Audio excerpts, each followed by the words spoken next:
नीचे मैं रावण, अहिरावण, माहिरावण से जुड़ी कथा का एक विस्तृत तथा समेकित संस्करण प्रस्तुत कर रहा हूं। ध्यान दें कि यह विभिन्न रामायण एवं लोक कथाओं का मिश्रित रूप हो सकती है, क्योंकि अहिरावण, माहिरावण की कथा सभी रामायण सोर्सेज में नाहित्य समान रूप से नहीं मिलती। प्रस्तावना: रावण का युद्ध काल एवं सहायता की जरूरत। जब राम और रावण के बीच युद्ध गहरा उतरने लगा और रावण की सेनाएं हतोत्साहित होने लगी, तब रावण ने अपने निचले लोक पाताल के शक्तिशाली दैत्य भाइयों अहिरावण या माहिरावण से सहायता मांगी। इन दैत्य भाइयों को पाताल लोक पर अधिकार प्राप्त था और वे जादू मंत्रों में निपुण थे। रावण को डर था कि राम लक्ष्मण यदि युद्ध में जीवित बचे तो उसकी हार सुनिश्चित है, अतः उसने योजनाबद्ध रूप से राम लक्ष्मण को पाताल लोक में ले जाकर उन्हें मारने की योजना बनाई। आगे भी भारत के इतिहास की अनेकों रोचक कहानियां जानने के लिए मेरे चैनल को लाइक करें, सब्सक्राइब करें और शेयर जरूर करें। कहा जाता है कि अहिरावण कुछ कहानियों में माहिरावण नाम में रूपांतर पाताल लोक का राजा था। वह तंत्र मंत्र तथा माया जाल में प्रवीण था और देवी भवानी की उपासना का भक्त था। उसके पास एक वरदान था कि यदि वह 5 दिशाओं में 5 दीपक दिए जला ले तो जब तक कोई व्यक्ति उन सभी दीपकों को एक साथ नहीं बुझाएगा उसे मारा नहीं जा सकेगा। इसी कारण उसके वध के लिए यह जरूरी था कि हनुमान इन 5 दीपकों को समकक्ष रूप से बुझाए। रात्रि का छल। एक रात अहिरावण माहिरावण ने अपनी माया शक्ति का उपयोग किया। उसने विभीषण के वेश में प्रवेश किया और राम लक्ष्मण की कुटिया में पहुंच गया। राम और लक्ष्मण सो रहे थे, अतः उन्होंने धोखा नहीं पहचाना। अहिरावण माहिरावण ने राम लक्ष्मण को काटने के योग्य रूप से मूर्छित कर दिया और उन्हें पाताल लोक ले गया। वहां एक मंदिर या गुफा में बंद कर दिया गया था, जहां उन्हें बलि दी जानी थी। राम लक्ष्मण पाताल लोक में बंदी है।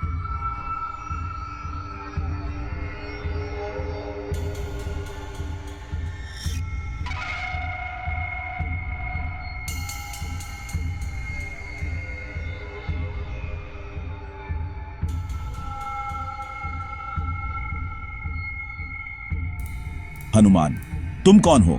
मकरध्वज, मैं तुम्हारा पुत्र हूं, लेकिन अपने स्वामी अहिरावण की आज्ञा पालन कर रहा हूं।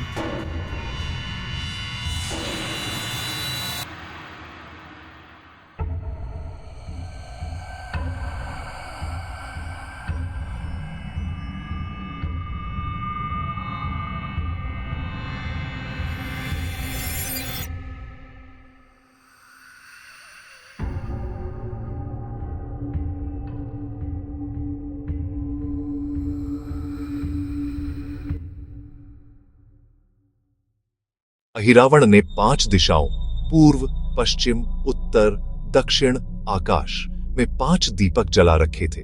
यह उसकी विजय की चाबी थी। जब यह दीपक जले रहते तब तक कोई उन्हें मार नहीं सकता था। हनुमान ने उन 5 दीपकों को एक साथ बुझाने के लिए पंचमुखी अवतार धारण किया, यानी 5 मुखों वाला रूप। इस रूप में उनके 5 मुखों से वह एक साथ 5 दिशाओं में शक्ति प्रकट कर सके। उन्होंने सभी 5 दीपक एक साथ उड़ाकर फूंक मारकर बुझा दिए। दीपक बुझते ही अहिरावण की शक्ति क्षीण हो गई। फिर हनुमान ने उसे युद्ध में परास्त किया और उसका वध किया। राम और लक्ष्मण को मुक्त कर लिया गया और उन्हें वापस युद्ध भूमि की ओर ले जाया गया। रावण की भूमिका इस कथा में मुख्य प्रेरक शक्ति की थी। उसने अहिरावण माहिरावण को बुलाया और इस योजना को रचा। हालांकि इस कथा का प्रमुख संघर्ष अहिरावण हनुमान के बीच है। अंततः जब अहिरावण नष्ट हो जाता है, राम लक्ष्मण वापस युद्ध भूमि लौटते हैं और युद्ध जारी रहता है। इस अहिरावण माहिरावण कथा को रामायण के अंत के निकट एक सहायक प्रसंग के रूप में देखा जाता है। यह मुख्य रामायण वाल्मीकि रामायण के अधिकांश संस्करणों में नहीं मिलता, लेकिन कई लालित, क्षेत्रीय एवं लोक संस्करणों में यह प्रसार में है।